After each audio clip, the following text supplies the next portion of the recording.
for a few moments.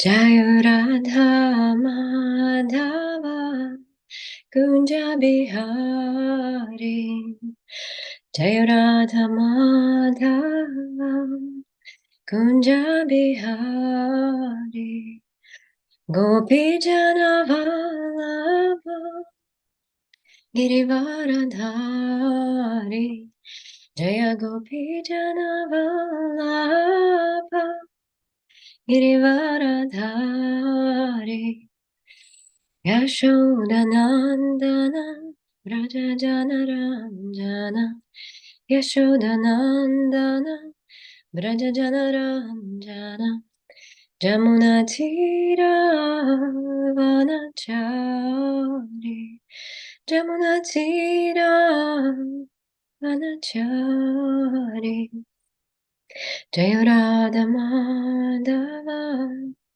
Kunja Bihari Gopi Jana Vallabha Girivaradhari Yashodanandana Vrajajana Ranjana Jamuna Tira Vanachari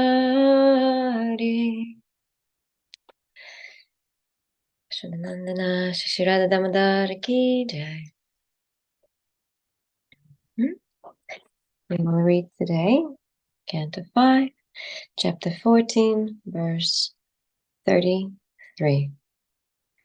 Pretty short verse and a different, but nonetheless, let us try. Om Namo Bhagavate Vasudevaya. Om Namo Bhagavate Vasudevaya. Om Namo Bhagavate Vasudevaya. Eham Advanya Varundhano Mrityu Gaja Bhayatamasi Giri Kandara Praye. It is just not a rhythmic verse, just normal reading. So again, Evam Advanya Varundhano Mrityu Gaja Bhayatamasi Giri Kandara Praye. Evam Advanya Varanudhano Mrityu Gaja Bhayatamasi Giri Kandara Praye. Let's read word for word translation. Evam, in this way. Advani, on the path of sense gratification. Avarundhana, being confined, he forgets the real purpose of life. Mrityu Gaja Bhayat, out of fear, the elephant of death. Tamasi, in the darkness. Giri Kankara Praye, similar to the dark caves in the mountains. Translation. In this material world, when the conditioned soul forgets his relationship with the Supreme Personality of Godhead and does not care for Krishna consciousness, he simply engages in different types of mischievous and sinful activities. He is then subjected to the threefold miseries, and out of fear of the elephant of death, he falls into the darkness found in a mountain cave. Purport by Srila Prabhupada. His Divine Grace Srila Prabhupada Ki Jai. Everyone is afraid of death, and however strong a materialistic person may be, when there is disease and old age, one must certainly accept death's notice. The conditioned soul becomes very morose to receive notice of death. His fear is compared to the fear experienced upon entering a dark mountain cave, and death is compared to a great elephant. All right, let's read again the verse and we'll start. In this material world, when the conditioned soul forgets his relationship with the Supreme Personality of Godhead and does not care for Krishna consciousness, he simply engages in different types of mischievous and sinful activities. He is then subjected to the threefold miseries, and out of fear of the elephant of death, he falls into the darkness found in a mountain cave. What a wonderful verse. Nama Om Vishnu Padaya Krishna Prishtaya Bhutare Srimati Bhaktivedanta Swami Tinamine Namaste Saraswati Devi Gauravani Pracharini Nirvishesha Shunyavadi Paschachate Shatarani. Summing up the entire existence of all conditioned souls, especially this verse, comparing the culmination of this life to an elephant, which is the source of such great powers that any person should be somewhat scared of an elephant, and a dark mountain cave that also can have all sorts of dangers in it. If you're in an Indian Himalayan mountain cave. So this chapter continues to convince us of very important topics and hopefully give us the most adequate perspective on material existence. It's interesting that so much time in Srimad Bhagavatam and in the purports of Srila Prabhupada is spent trying to convince people how bad it is in the material world. If you think about it, if we were very intelligent, it'd probably be enough to say it once and we'd be like, yep, that's true. That's me. That's exactly how it is. So what do I do about it? But no, we need to hear hundreds and maybe thousands of verses from Srimad Bhagavatam and the Vedas to just start to believe somehow or other that maybe it's not my home. Maybe it's not the best for me to be here anymore. Maybe it's not in my best interest as a soul. But because of the nature of this material world, Krishna says in Bhagavad Gita, this energy of mine is very difficult to overcome. Very difficult. I mean, if Krishna, Supreme Personality of Godhead, says something is very difficult, we should probably think that it's practically impossible for us, somewhat impossible for material nature to be conquered by tiny little specks of consciousness of jivas. So, suffice to say, this is a Herculean task for any conditioned soul to do. That's why we need to hear so much, because we forget every day. And there's one of the verses in Srimad Bhagavatam in 4th canto, which I've just been reading personally, where Shiva is talking to Sati, and then, later when everything happens and Daksha has a goat head and so many people are killed there and some brahmanas are punished for their inappropriate behavior and everyone's just upset because yagya did not happen. They all talk to Shiva trying to pacify him. And then they will say, just such is the nature of this world. People get conditioned, people get confused. Please, then take it personally. You're so great. And one of the things that they would say is that despite all of this illusion, the conditioned soul thinks of themselves so happy and so comfortable in this material world, being in a warm body, not warm like cold and warm, but in the body of the warm, in someone's intestines or their, in their excrements. They just seem to be content and happy with what they get. And that famous story about Indra becoming a pig and being worried about leaving his little pig family and piglets and saying like, no way, I'm okay here, just please don't take me away from my family. They need me. And he's Indra. He's supposed to be very knowledgeable, very qualified person. What to speak of us? So what a crazy condition that, first of all, we immediately forget what's really good for us. We start to create actions and karma, which bring us deep and further into that cave where we really start to believe that there is no light, that light does not exist. That story. Was it Socrates? Please forgive me if I'm wrong, but maybe not Socrates. Plato. Yeah, Plato's cave. Where you've never seen the sun, you start to believe that this is the only way, and the only way is darkness, being in the cave. And therefore, you can't absolutely imagine or believe that there's some other type of existence. So that's what we do ourselves. Can you imagine? We really just create our own evil. And then, that same conditioned souls and people just sit there, with their tamagun actions and behaviors and habits and say, God is bad. In fact, there's no God. Otherwise, why do no, we get sick and we have to die, and why the bad things happen to good people? And then, we just become atheists and promote so many ridiculous things. When you're in there, when you're in that cave with no light, it's an altered state of existence, but you think it's all real and it's all truth. And you cannot imagine that somebody can think and live differently. That's why there's this verse in the Bhagavad Gita: the night for some is, the days and the time of awakening for introspective sages, and vice versa. Something that is absolutely obvious and truth for enlightened people with knowledge and self-control and love of God seems just insane for the rest of the society. What are you doing to yourself? You know, why are you berefting yourself of happiness and pleasure? Why are you're a masochist? You're crazy. You're missing out on life. That's what people sincerely think of introspective sages who are trying to control their senses, and they're trying to, light up some damp matches in that cave of darkness and get a little bit of light going, make some fire. They're like standing there and laughing.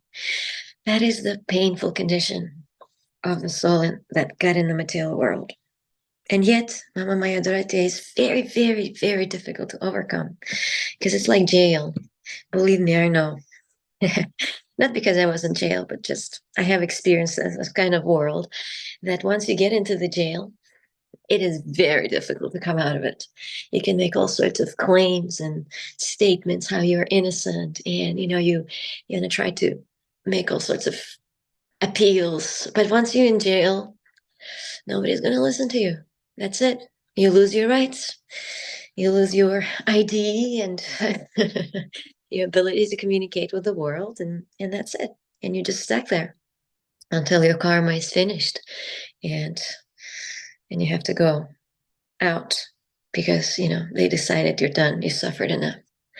Unfortunately, the only difference with this jail and the jail in the material world and the whole jail of the material world is that here we also have ability to extend our stay of the vacation in the jail by creating tamagun activities and asatsanga and ugra karma, terrible karma, of killing and creating violence to other living entities, to causing so much suffering and pain, to destroying our own body and our mind and our polluting our consciousness so much by self-destructive acts.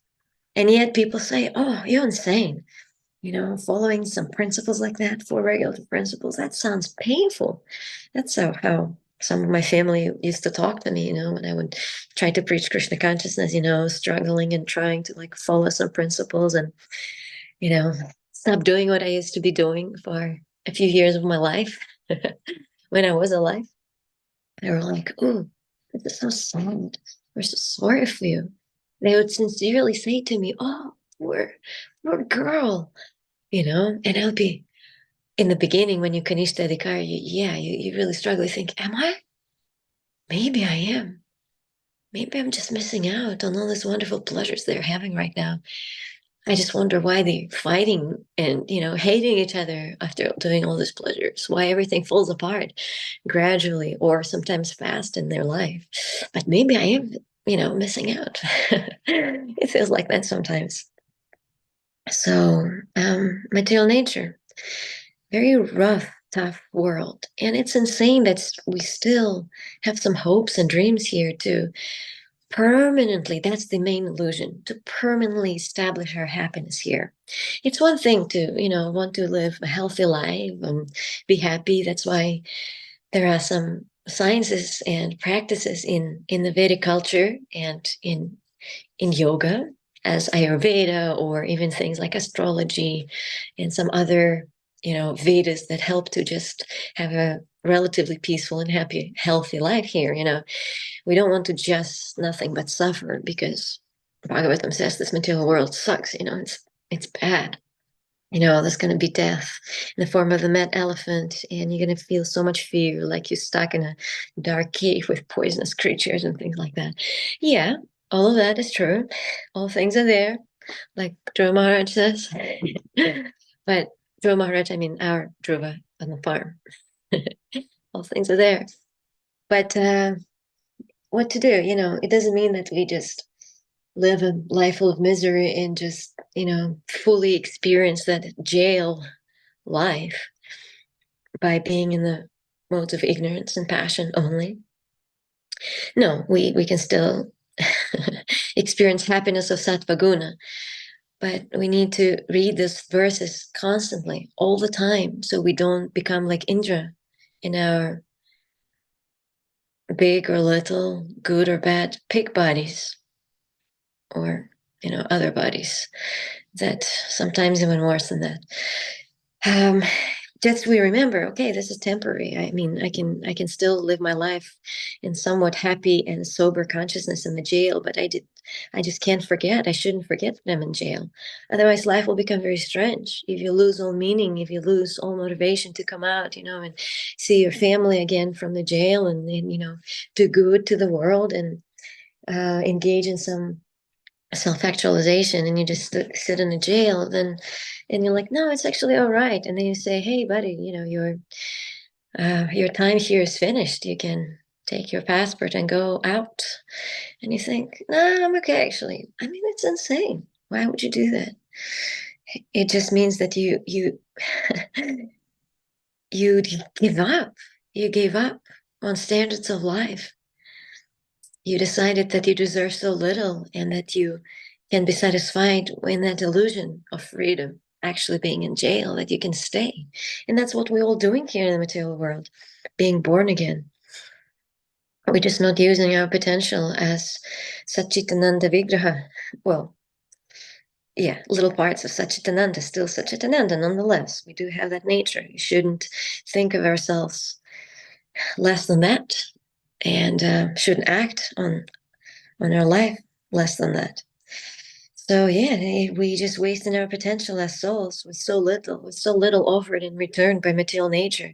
With some money or some position here, it seems so great, but actually, it's like a joke. It's like a joke. It's really being cheated by this world, by the nature, by Maya, that you just agree this is the perfection of life. This is the top. I'm the top of the hill. That I'm just going for some status and some whatever money, little or big money, or whatever it is. You're just going to be even in more pain when you leave the body if you only agree for this.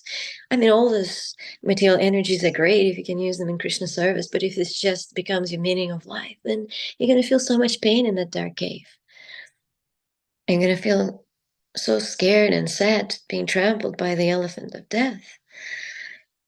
So, thank you for Srimad Bhagavatam, because every day, no matter how optimistic about material energy you are, eventually, if you read it every day, eventually it sinks in and we gain certain gravity. And moreover, that verse, maybe I can remember the Sanskrit, but the meaning there in the 11th canto is that, when you achieve transcendental knowledge, it becomes the love of God, the attraction for the Supreme, and your detachment from material nature come automatically, like satiation. When you're hungry and you eat, your sense of feeling full and satisfied and nourished and nourishment, they also come automatically by eating. You don't have to do something extra or special. Am I full? Am I not? No, it's self-evident. So in the same way, those two things, they become self-evident and automatic when we cultivate transcendental knowledge. And why did I quote that verse? Oh. Yeah, just fully proves how difficult it is to stay in this world Krishna conscious, because the mind is so distracted, so fragile. We just spend one day not strengthening it and just spacing out or not sleeping well or being sick or something, and that's it. That machine is already failing. You're like, oh, what did I say just now? Why did I say that verse? I mean, it's hilarious. Our condition in this bodies is just, it's just a joke. But what to do? I'm not here to just complain about material nature, because we do plenty of that. And not just devotees do that. I mean, there's nothing really too spiritual just to sit around and complain about this world, because everybody else is doing that already. But one part of the other. You just cannot, you know, fortunately we don't have TV at home, but some of you want to turn on the news or radio and just watch, and then it's practically going to be like Srimad Bhagavatam, because everyone will be complaining about what's happening in the material world. There's very little good news. Most of the time it's just, what crisis are we in? What catastrophe is happening right now? Who is dying at the moment? Who is sick? Who is mad? Who's envious? Who is whatever? Fighting for petty things. It's all there. The whole bouquet of threefold miseries can be fully displayed in front of you in any news channel. So it's not yet, the spiritual consciousness. It's one part of it.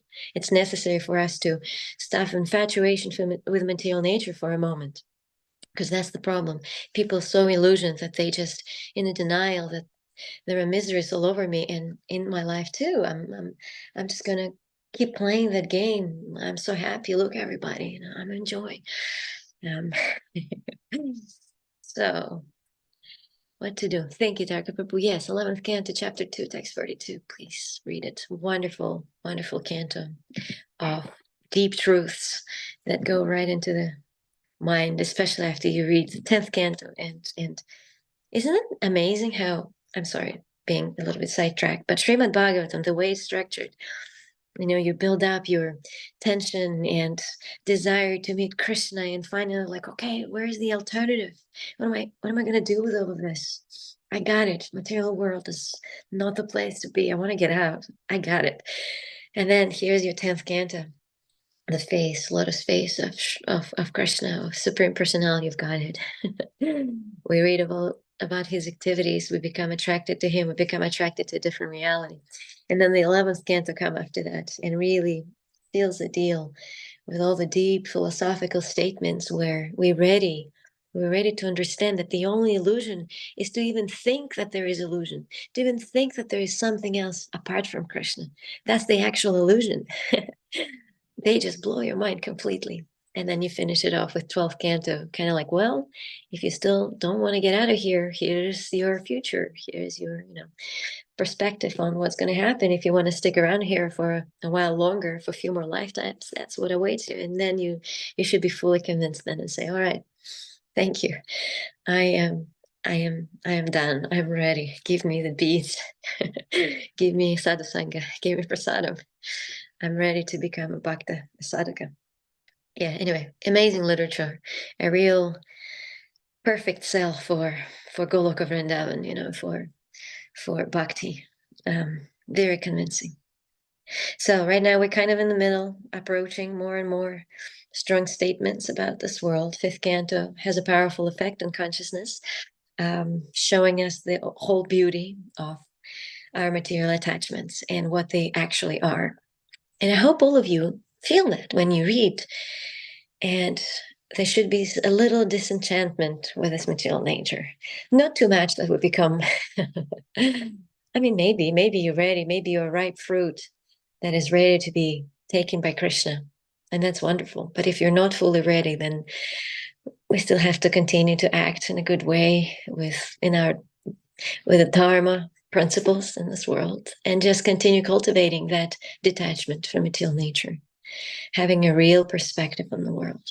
I think that right now, especially, people become more and more illusioned, because before, when we didn't have so many distractions in form of social media and entertainment, nonstop, intense entertainment and stimulation for our senses, and the variety of sense gratification they can choose for your tongue, your belly, your genitals, and your mind.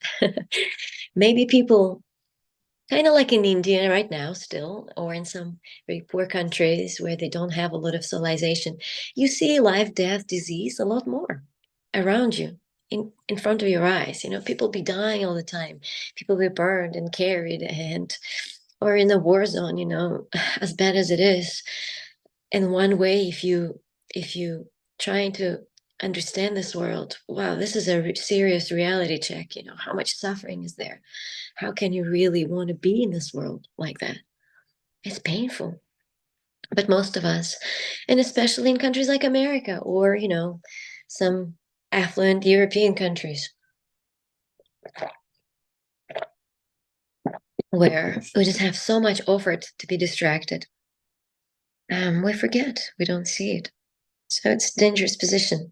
That's why oftentimes you hear in some lectures, not in this part of the world, but in Eastern Europe, they kind of like sometimes say, oh, fortunately, we're not born in, mostly Russians would say that, or like some other um, developing countries would say like, oh, fortunately, you're not born in America. So you don't get so distracted or spoiled by material pleasures. There's still so many tough conditions of life here, bad weather and it's cold and the government still persecutes you for your spiritual life. So you can really feel that it's hard to live here.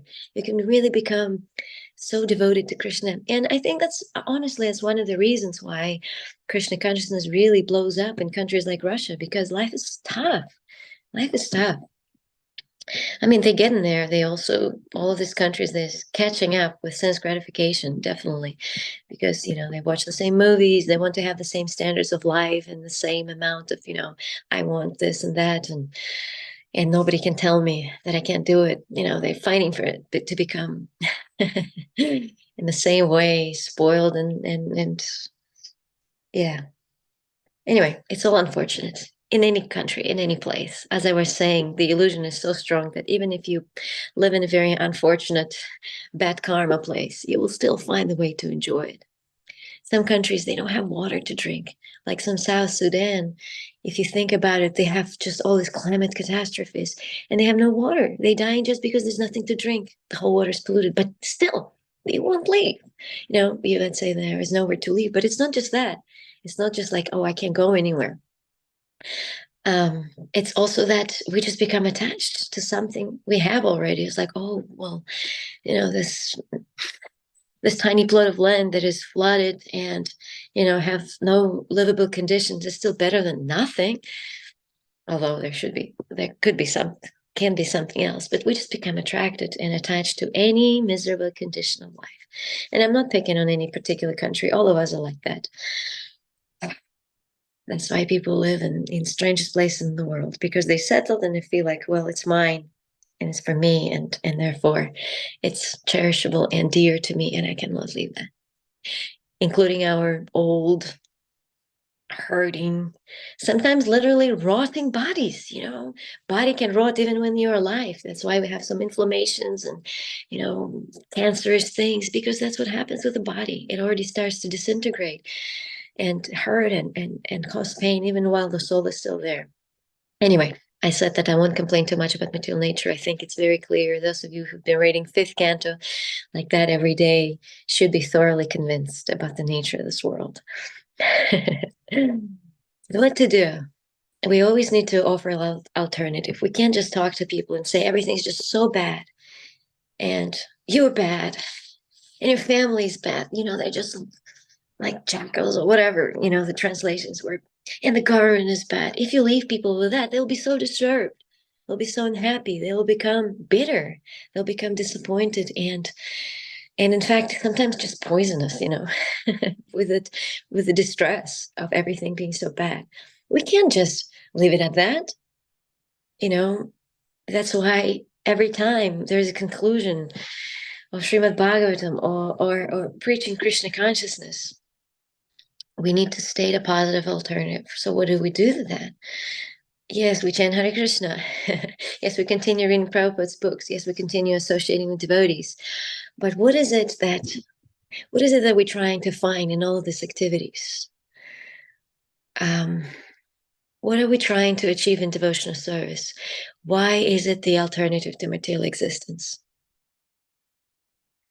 I was thinking about it, and to be honest, I will just repeat the point that I gave in the last two lectures, not here, but with other people, when I was kind of sharing some things and answering questions. And because I've said it several times, you know how it is in Srimad Bhagavatam, when you hear something 3 times, it means it's really important. such is the mind, or when parents tell to their children, it's like they have to sometimes say it 3 times because they don't get it. So because they said it several times, I really feel conviction that it is an important point. When we engage in these activities, when we chant Krishna's names, we're not just we're not just trying to distract ourselves from material nature and feel something, some peace. Although it is very nice if you can feel peace. I think it's already a major achievement if you just can find some peace in your mind. This is amazing. Most people don't have it, including devotees, because they engage in similar activities of distractions and mind disturbing, everyday actions like social media and entertainment and unhealthy eating and bed day whatever regime and schedule. We do some things like that too. So if you're not, then congratulations and thank you very much. I would like to learn from you and become your disciple on a lifestyle management, because it's very difficult to just stay in pure sattva guna in here. But anyway, it's not just for that we chant Hare Krishna and we finally just feel some relief from the pains of sattva or from tamaguna and rajaguna. Although it should come automatically because we will be following certain rules and regulations. And it's not why we associate with devotees, just get a little break from the government and the taxes and all the other problems that come with other people who just want to take advantage of you. I mean, you tell me if you're a person who is a head of the household, and you have to pay the bills and maintain the house and make sure your taxes are paid and your whatever heat is coming and your water is running and your toilet is flushing. It's ridiculous. We have to pay to flush the toilet too, separately from any other kind of water. Anyway, if you're that person who is fortunate to have responsibility for others, then for sure how exhausting it is. And I know why, because I hear it from my husband every day, how exhausting it is to feel that everyone's just trying to squeeze as much as possible from you. Every single person, apart from devotees that you just associate for the love of Godhead, honestly, is trying to take advantage from you. Hopefully your family is also devotees, so they're not doing that. But everybody else, honestly, they just want your money and you just want some of the resources. If it's not money, and it should be your time. If it's not your money and time, it should be your attention, because they can earn on just someone, paying attention or giving their resource like that. Or whatever it is, your happiness, your health, your skills. Everybody just want to get something. That's heavy. That's tough. That's sad. But such is the nature of this world, especially in Kali Yuga 2023. So, but that's not the reason we associate with devotees, just to take a little break from that. Although you will take a little break, just like we went to Thanksgiving event at Ajamil Prabhu's house. And I felt that although we were not particularly just, reading Bhagavatam or, talking straight up about Krishna, we did a little chanting, but mostly it was just chatting and hanging out and checking on each other. Oh, how are you doing, Prabhu? How are you doing, Mataji? How are you feeling? How's your health? How is this going and that going? But just being around devotees and knowing that no one is trying to take advantage of you right now, hopefully. I mean, I don't think so. I think Gitanagara is a very nice community, so nobody's particularly um, bitter or something and trying to cause you suffering and pain. So it was so enlivening just to be there for a couple of hours. Was like a recharge of the batteries. Like, wow, community, warmth of the heart, affection, love, food made with love. Wow, offered to Krishna, even better, how enlightening is that? But again, it's not the very reason why we associate with devotees. And to be averted from material nature is not the very reason we read Srimad Bhagavatam. So what is it? I mean, obviously, I don't want to make it mysterious or anything, but if I were keeping you on edge right now, then I'll tell you.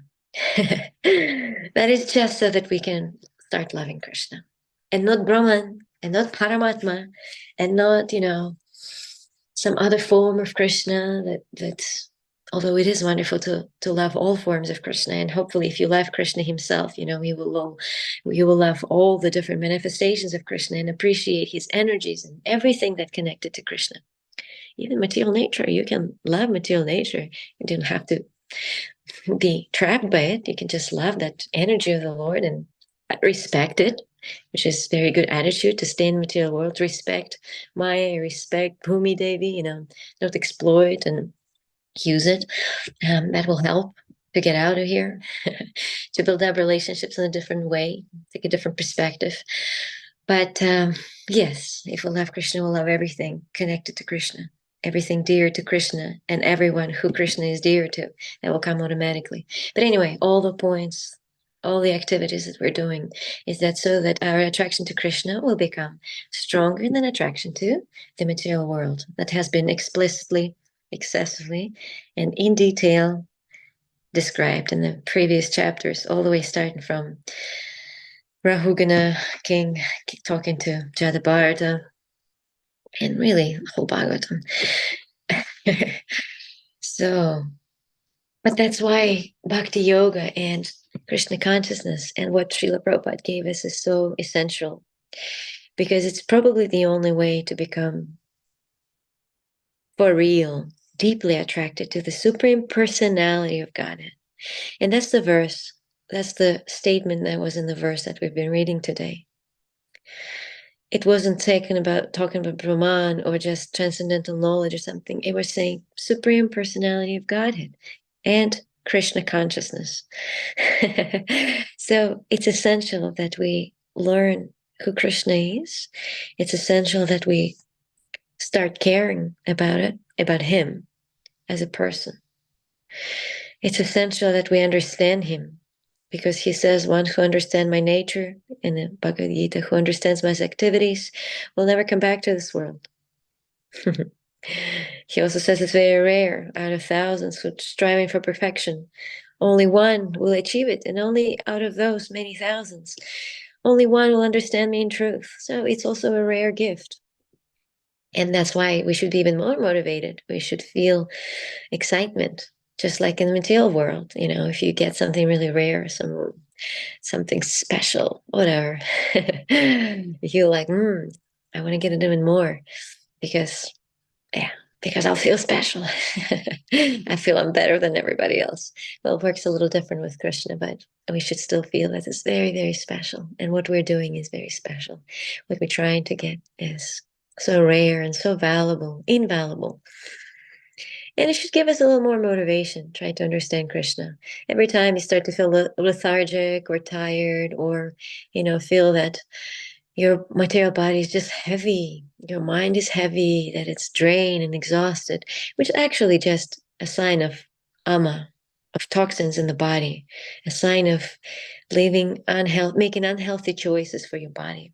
Maybe it's unhealthy eating, or the way you wake up and the time you sleep, and how much you do, too little or too much, being disconnected with your natural needs. But anyway, anytime you feel like that, you feel a little lazy or discouraged, or maybe you've just been disappointed or hurt by something or someone on your way back to Godhead, back to Krishna. But just remember, that what we're trying to do is just so valuable, so important. And don't give up. Don't feel like, I've done all I could. It's so sad always to see that someone was trying to practice Krishna consciousness, and then, as all of us, they may have experienced some disappointment sometime, or they've been hurt, maybe taken advantage of sometimes. It happens, because we all just trying, but we still have some egotistic nature. We still have some lower modes of nature ruling us sometimes in our choices and our interactions with others. So we shouldn't be surprised that sometimes it hurts to try to be a spiritualist and, associate with other people, even devotees. It might hurt. They have the issues. Shouldn't be illusioned. Shouldn't be, again, in some fairy tale about this material world. We're still here. So yeah, it's so sad to see when someone just runs out of steam and turns around and start doing something else, pretending that they forgot Krishna, that they're happy. How can you just forget? Like if you chanted your rounds, if you read sacred texts, and if you moreover you had spiritual master and things like that, how you can come back and like forget what Krishna says? How can you start drinking or whatever, eating meat or something, and just not think what you're doing to yourself? It's impossible.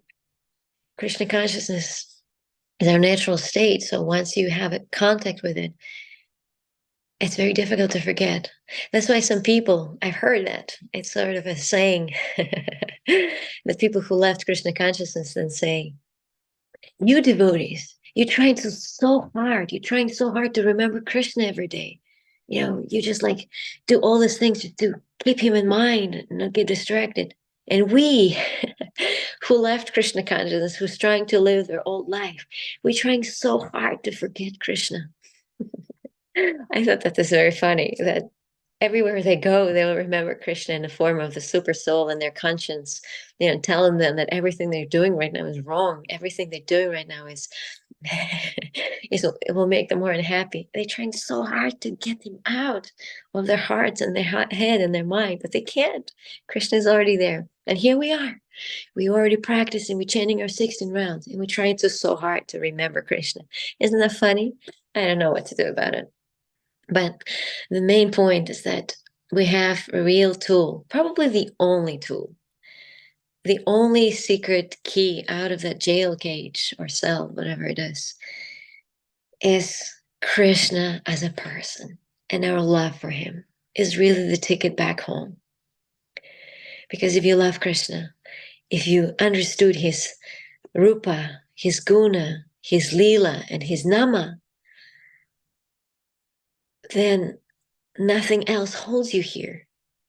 Your mind will automatically be drawn, because remember, what is the function of the mind? What canto is that? Third canto. We describing different functions of our intelligence, of our prana, on our mind, of the ego. Lord Kapila, Sankhya Yoga. The function of the mind is just to accept and reject what is pleasurable and what is not pleasurable. Mind can help it, but do it all day, every day. Make those choices. And if you befriended your mind, if your mind is trained by intelligence, by Krishna Katha, then your mind is going to do the right thing, the thing it's supposed to do. The only difference is that the pleasurable thing will be Krishna. The pleasurable choice that your mind will make every day will be chanting and hearing and loving Krishna and serving Krishna and praying to Krishna and thinking of Krishna and offering, I don't know, everything. What did I say? Surrendering to Krishna, becoming friend with Krishna. Everything. And you won't even notice how you automatically gave up infatuation with material nature. And automatically these verses will be like, yep, You won't be like reading, fifth canto and saying, oh, but I thought, I can still be really happy here. You won't have the shocking experiences, every time being hit with the hard truths and bitter truths of this world. It'll be a past lesson. It'll be something easy for you, Primary school math. Yeah, I understood it. Give me more. Give me more Krishna. That's what I want. That's what I want to hear. So I'm not saying, please don't take me wrong, I'm not saying that we shouldn't be reading Bhagavad Gita, Srimad Bhagavatam, when Krishna talks about the material nature and all the different laws of the material nature and how to get out of them. It's part of love of Krishna. If we intelligent will see that this is all also loving Krishna, because we take him whole, everything. Everything that brings us closer to Krishna. Just like when we love someone very much in this world, we try our best to be so attentive to all they say, not just, on their birthday or whatever.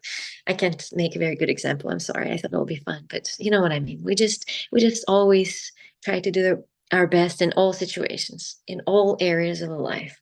When we truly love someone, we serve them in different details, in different little things. And so everything about Krishna, even hearing that we shouldn't be in the material world, is also loving Krishna. But especially for devotees, it's just so important to think of Krishna as a person, to really try to hear as much as possible. I don't want to tell meditate because we don't also want to have it artificially practiced, and kind of like sitting there. I have to admit, I I tried to do that. I was a very new devotee and I was doing exactly what Prabhupada criticizes, but I thought it was fun and maybe it was even helpful to some degree. But I was a very new devotee and just kind of learning philosophy still, probably reading a little bit of Bhagavatam at that point, maybe halfway through. And I would already understand some philosophical points, but maybe not enough and not ready enough to read confidential texts by Rupa Goswami. But nonetheless, some older devotees, some Rasika Vaishnavas, immediately gave me that book, Lalita Madhava and Vidakta Madhava, all about, this ecstatic love of Radha and Krishna and their separation and their, it's like Krishna in Dvarka and Vishwakarma creates that Vrindavan replica and Krishna is just fainting, and there's Radharani there and the gopis, but it's all not real. And Krishna's just. So I was reading all of this, at 15, 16 years old. And why am I talking about it? Yes. So we shouldn't do it artificially. But at some point on the pilgrimage, we were reading so much that I thought, okay, I'm just going to fully meditate now every day on Radha and Krishna. And I'm going to decorate them. And so I would sit down after chanting japa and, start to imagine my mind, this is how Radha and Krishna looks, and that's now I'm putting garlands on them, and I'm going to offer them amazing flowers and something very sweet, and this is how they're dressed, and this is the jewelries I'm gonna, decorate from this. It's kind of how we're serving the deities, but maybe it was just my sort of mental activities because it's supposed to happen spontaneously and automatically. Understanding the form of Krishna and the pastimes come from chanting the names of Krishna. It's not how our mind directs us through. It's not how we want to imagine it to be. It's really how Krishna will open it to us. And unfortunately, I've never experienced that, at least to the degree to remember. But again, we should not give up. We should remember how rare that gift is of loving Krishna, because it's the only way out. It's the only thing that can be more pleasurable for the soul than the conditioned state of trying to enjoy. You know what I mean? We might also, do some good karma, go to heavenly planets, but we'll be stuck in the same situations, just a little better quality, which is nice too. I mean, I don't blame people, and a lot of people in this world who practice and try to be God conscious because they want to enjoy better. I mean, it's understandable if you condition soul and you just want better quality of your enjoyment and a little less suffering or a lot less suffering. I understand why you want to go to heaven, but still, it's not really using our full potential as Satchitananda souls, jivas. So we should try to develop that attraction to Krishna's personality in this lifetime, reading his pastimes, discussing with devotees, trying to feel the flavor of their relationship with Krishna. Devamrita Swami always talks about having rasa in your life. If you don't have rasa in Krishna consciousness, you're going to want material rasa. If you don't have enough drama going on in the spiritual world, hearing about their pastimes and all the different crazy things happening, and you're like, oh my God, what happens next? I need to read next chapter. Then you're gonna just be watching TV. I'm sorry, but that's the indication that you don't have enough spiritual drama going on in your life. If you need more drama, or you're going to be doing drama in your life, you're going to be dramatic in relationships, you're going to like suffer and oh he, oh she, or they, whatever it is. It just means that there's not enough rasa, not enough taste. So we're going to indulge in other types of rasas because we need it. It's our life, it's our sustenance. It's like food for life, food for the soul, the rasa, for the relationships, but they can be of different quality. So I think that the only way out of the forest with all the dangerous animals. The only way to light up that cave, the only way to make an elephant, an elephant to be your pet and ride on that elephant out of that cave is to love Krishna as a person, is to know Krishna, is to serve Krishna, is to meditate on having relationship with that person. One time I was reading 10th canto, and you know how there's a nice effect on your consciousness when you really start to read for a substantial amount of time in a day. Suddenly the paradigm, the way you see reality shifts, and your reality becomes really just the time when you chant about Krishna, and everything else you kind of like going about your day, and everywhere you try to sort of remind yourself of Krishna. It's a nice state of being Krishna conscious somehow or other, you know, by the potency of Srila Prabhupada, the pure devotee of Srimad Bhagavatam. And I just remember reading a pastime where it was just described how opulent Krishna is, how maybe it was the purpose anyway. So I was just reading how incredibly wealthy Krishna is, how he has all the riches. And we usually hear that he's Bhagavan, he has 6 qualities. You know, what are they? Beauty, strength, fame, wealth, knowledge, oh, I forget that one, and renunciation, right? That's why he's Bhagavan, containing all of this in fullness. And even if you meditate on one of those qualities and remember the pastimes that will describe to you how it is that he is so, wow, he's so attractive. So for a moment in my life, and I'm sorry, my dear husband, I love you very much, but for a moment of my life, I had this strong, striking realization. Why am I drawn to other people for all of these things? Why am I not attracted to anybody else? Including even my husband, you know, he has material body, although I love him again, and he's a devotee, so that is a very special situation, and we shouldn't take this for granted. We shouldn't just be like, yeah, only Krishna. We should serve devotees, we should love devotees and appreciate all of their qualities. They can have so many qualities of Krishna. But still, I had this realization, how can I be attracted to somebody else in this world if there is this person and I already have a relationship with that person? So I just for a moment really left Krishna, and I thought, wow, it must be really incredible to be with him and to serve that person, and the reciprocation you can get from being a lover, a friend, a servant, a parent of God. Wow. So let's not give up. It is possible to come back to Godhead, go back to Krishna. Or even if you're not going to come back to Krishna, it is possible to be fully liberated in love with Krishna in this lifetime. It is possible for all of us because Krishna wants it. Most importantly is that it's something that he desires. And so it's really just on us to make some steps forward, to put an effort. It's nothing mysterious, it's nothing impossible. Just like everything else in this world, we need to form a habit by self-discipline, by training our intelligence, by controlling our senses a little bit. It's not even that much, to be honest. It's not like taking a vow, like, I mean, maybe some of you, that's incredible. And all glories to you if you can, but it's not like taking a vow like Bhishma did, right? To never get married. And then, of course, he lived for a very, very long time, and he was a powerful kshatriya. So you can only imagine how hard it was for him. If it's hard for us, you can only imagine how much of a challenge was that for Bhishma. So, you know, it's not like a really, really difficult vow. We're just trying to like stay vegetarian, do a little chanting, not to intoxicate ourselves too much, not create miseries to other living entities too often, you know, not to steal excessively. All of that stuff is um pretty reasonable. It's pretty reasonable requests from Krishna and from Guru.